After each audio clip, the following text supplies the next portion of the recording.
Today we're going to talk about decentralization in MiCAR and DeFi. This is, for me, a very interesting topic because it's what's not included in the regulation.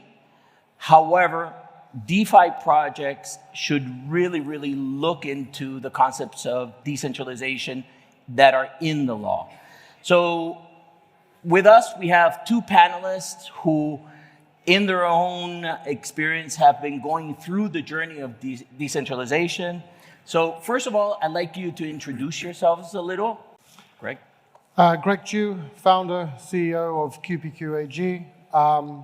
I've been on this journey now for 23 years, trying to achieve what I refer to as the Internet of Economics, which is the restitution to the individual and the communities in which they reside, both their data and their economic capacity. And that sounds very grand and very difficult, and it has been. 23 years. I started off spending a lot of my own money trying to build a system that united all of the major markets around the world into a single system. And ultimately, the problem with that system was it was massively centralized. So in order to get the major actors to work with it, they just wouldn't, because you've got this massive single point of failure, and no matter how well regulated or covered you are or how much capital you have, ultimately, that's a massive concentration of power. So I shelved what I was doing in 2009, believing that a technology would come that would open the door. And I saw those things emerge with various distributed ledger technologies. And I made the erroneous assumption that given that they were getting hundreds of millions of dollars, they were going to actually build a blockchain that worked, but nobody did. So I focused my time on how we might get to a state of being able to, and the team that I assembled, in terms of how we might actually be able to bring whole assets on-chain completely to the satisfaction of any regulator, and also restore data to the individual, but understand that those individuals don't exist as islands. They exist within a context of a wider world with big data sets against which we make a lot of our decisions. Unfortunately, nobody did solve the blockchain problem. So I was very lucky to unite with a team who had some fantastic ideas and also a base to build upon that allowed us to do that. So today, QPQ is sort of a container with a whole variety of things to come, but the beginning is the Gajumaru, as we call it, which is an actual blockchain that actually works, instantiating a cryptocurrency that puts the currency back into crypto. Right. Excellent. I think one of the main topics and the reasons why we're here, it's for, in MiCAR we have Recital 22. And in the Recital 22, basically what it's mentioning is that if a crypto asset service provider is fully decentralized, they do not fall under the MiCAR regulation.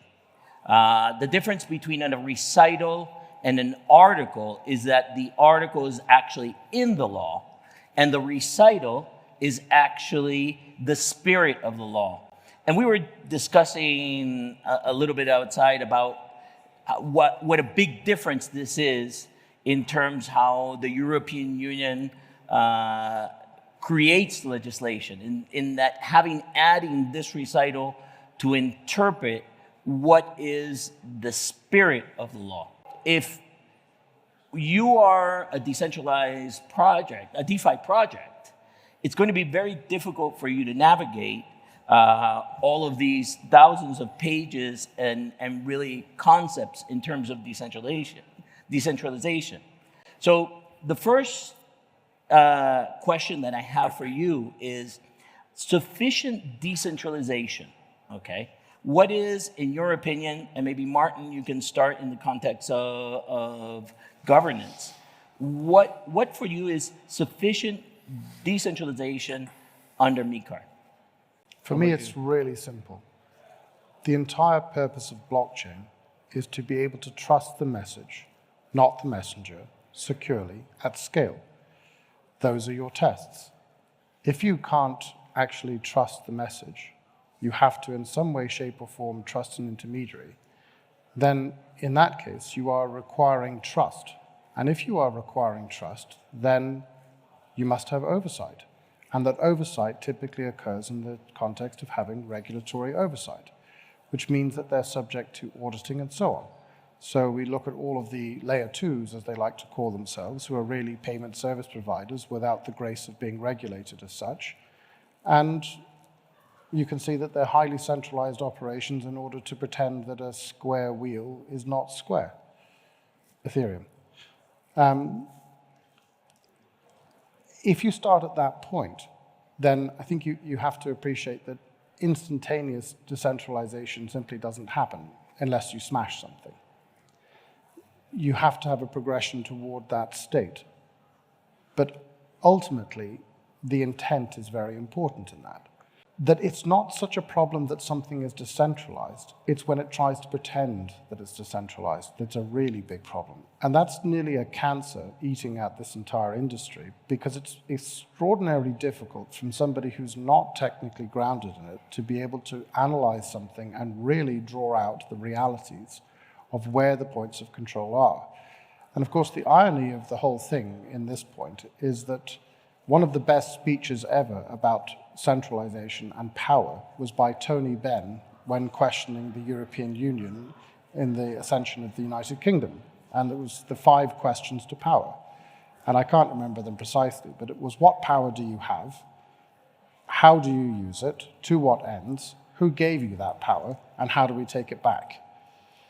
And so where you see a centralization, you nearly need to apply those questions to it and ask the question, well, if we can't take it back, for example, if we can't depose you, then actually your power is absolute. And so it goes on. So it's a continuum along all of those points that people need to evaluate. And I think it's very tough for an outsider to do because of the dense technical writing that tends to come with these things, and in some cases, works of literary fiction and art that should be preserved for humanity as examples of quite immense works of prose. But that doesn't help people. Yeah, one of the things that I've been working a lot with is that decentralization is not a point in time, it's a process. And it's an evolution. So I think this really has to be considered, because you have stages of decentralization according to the advancement of the different projects. And this should be considered in the regulation. As I say, nothing was started truly decentralized, not even the Big Bang. The universe was not, decentralized. At one point, it was a centralized point, and then it became decentralized. So I think it's very important for us to consider that evolution. So I would like to, just for the clarity and for people to understand a little bit what it takes for a company to go through a decentralization process, and the reason why each of you have decided to do that is important. QPQ is a centralized entity. I'm a majority shareholder of the company, so it's clearly centralized. But the Gajumaru is the blockchain that we have built to go out into that.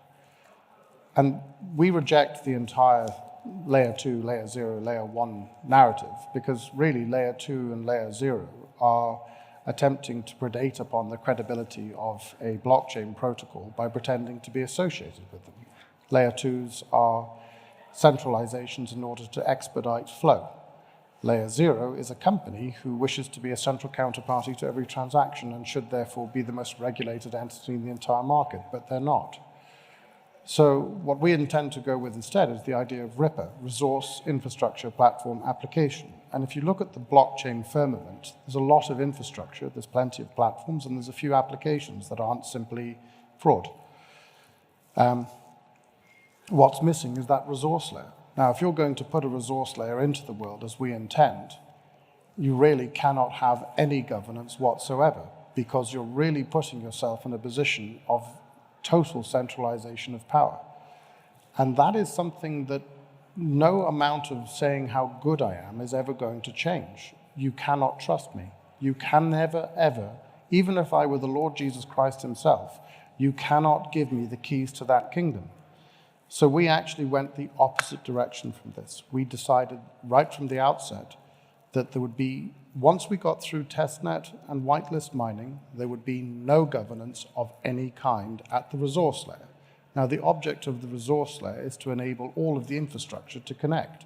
So if you think it through, that's exactly what you want. You want an open trust market in which people can operate transparently and fairly. And for that reason, it has to be proof of work.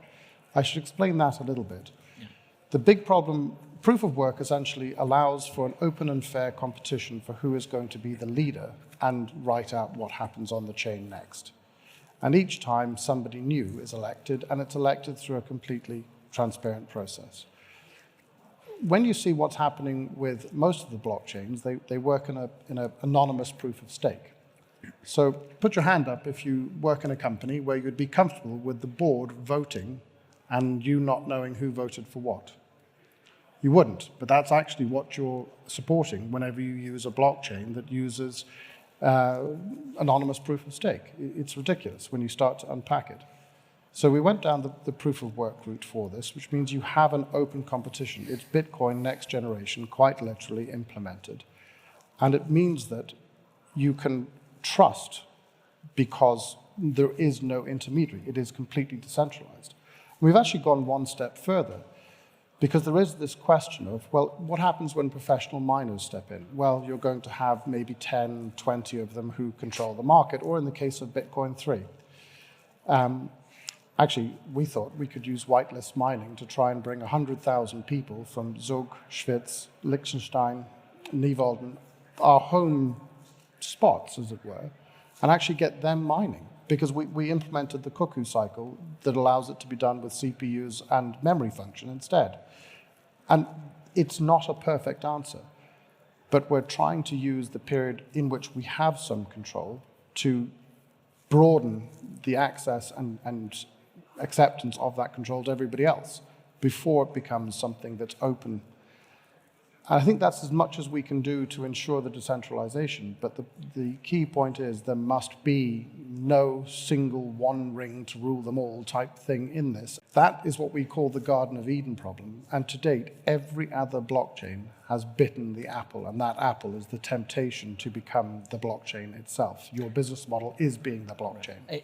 I think that's actually a very interesting. Could you briefly explain the Garden of Eden? It's as simple as that. It's that the temptation is that we could build this amazing thing that could emancipate the world and create an infinitely larger economy than the one we have because everybody can participate fairly and transparently, or we can own the chain and we can run it, which they've all done. All of them in one way or another have all bitten this apple. You know, people criticize Solana because they're honest about having bitten the apple. They've all done it. And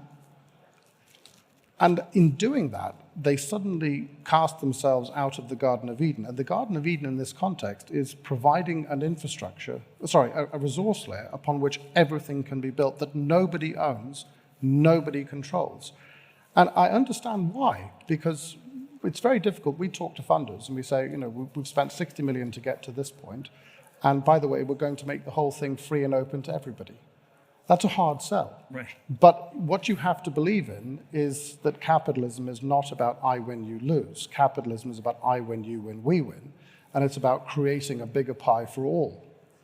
And in doing that, we will profit extraordinarily well with the other businesses that we want to roll out onto an actual blockchain that actually works, which right now doesn't exist. And when you think of the hundreds of millions that have sunk into these projects, you know, as one of my co-founding team says, where's the project to colonize Mars? Because they've done nothing else. They've spent an awful lot of money on getting some of the most magnificent marketing and some of the best prose writing this side of Shakespeare, but they haven't actually delivered any real innovation. Right. Yeah, I think, I mean, for me, that's why this concept of decentralization or this journey of decentralization is so fascinating. Because there's not a formula that two organizations will have the same journey to decentralization. But we do have to find a way to provide regulators with a measure to be able to describe that sufficient decentralization, because it's going to be very complex. So in that context, how can we provide regulators to be able to describe that measure of decentralization? I think the interesting thing is that what you pointed out at the very start was something very un-European Commission-like, because for the most part, the EU exists to create new jobs and compliance, and that way sustain the economy. But in that specific context, they open the door to the spirit of the rules, and the spirit of the rules opens the door to intelligent analysis. That dialogue between adult and adult. And I think something, we touched on this in the chat earlier, something like an independent rating agency that was actually able to look at a series of measurable contexts, but also look at other aspects to that, have wider conversations. You know, as we say, that there's all these rating agencies like Standard & Poor's, and most of the information that they summate and provide to you is actually publicly available. What you're really paying them for is the intelligence of their analysis on top. And a rating agency that understood decentralization, understood how to impose those measures, but also understand the intent and purpose and the spirit of what was being worked on from the other side, would actually be extremely useful for their purposes. And when you look at the wider firmament of what we described with Micah, and I think was very intelligently exposed this morning, was that the regulation started off being quite succinct and clever. And the more the committee got bigger, the bigger the regulation got, the more unwieldy it became, and the more useless it became, the more difficult to manage it became. Well, which in many aspects is true. But I think this would be an opportunity point where actually you could bring intelligence back into the process. And instead of having a highly fractured market where every regulator is looking at this differently, an independent rating agency could give it some real flexibility, but also teeth. I'd also say this, you know, very often we talk about the relationship being from the person potentially seeking regulation. I mean, we will. There are value additive services that we intend to provide to people who use the Gajumaru and indeed any other chain, and we will set those up in Switzerland and in Liechtenstein. But why is that dynamic only one way? Because actually, if regulators were to come and talk to the team at QPQ, we have some of the most experienced people anywhere in the world in this industry, and we've got papers written on all of these things internally. Come and ask us what we think. And, you know, ask us, we don't mind telling you the truth. Is that centralization? Yes. Why? Because of X. Because, you know, I had a very interesting moment about 4 months ago. A friend of mine sent me a paper from a certain blockchain and asked me to evaluate it for him. And I sent it back, covered in red ink and very furious comments. Because, no, I take this very personally, because I've been doing this for 23 years. This has been my life work. My blood, sweat, and tears have gone into this. Every penny I've ever had has gone into this. I want to see this done and done well, and I'm passionate about it. So I sent it back, and I said, how on earth does nobody see that that's total centralization without any sign of a blockchain anywhere within the entire thing in any form, shape or form being described? And he wrote back and said, Greg, you're probably one of 10 people in the world who could make that assessment in that time frame. That's the problem. So why is that the problem? Why? Because I'd be very open to someone coming into me, the SEC if they like, come in and ask me, is that centralization, yes or no? Why? X. Learn from us. Don't just put it on us to come to you. Come and talk to us. We want to engage with you. We want to see this work. I'm sick and tired of having to listen to children in this industry. I'm sick and tired of being told that we need sandboxes. No, you don't. Sandboxes are for children. You need to play by the rules, and you need to treat adults. You need to treat regulators like adults and be treated like adults because you earn the right to be. That's how we need to build. I totally agree, and actually, that was one of the reasons why I fell in love with Liechtenstein. Yeah. Is because here you can actually sit down with a regulator and explain your ideas, and they'll give you the thumbs up, thumbs down, and you can actually work through the whole process. And I think that's one of the unique things that we have in Liechtenstein in terms of regulation. It is. So They're already kicking us out. I told you this was going to go really quickly. Thank you very much. It's fascinating, both of your stories. And if anybody wants to talk to them after we get off stage, they're going to be available. Let's give it up for Pablo, Martin, and Gregory. Thank you. Thanks, Greg.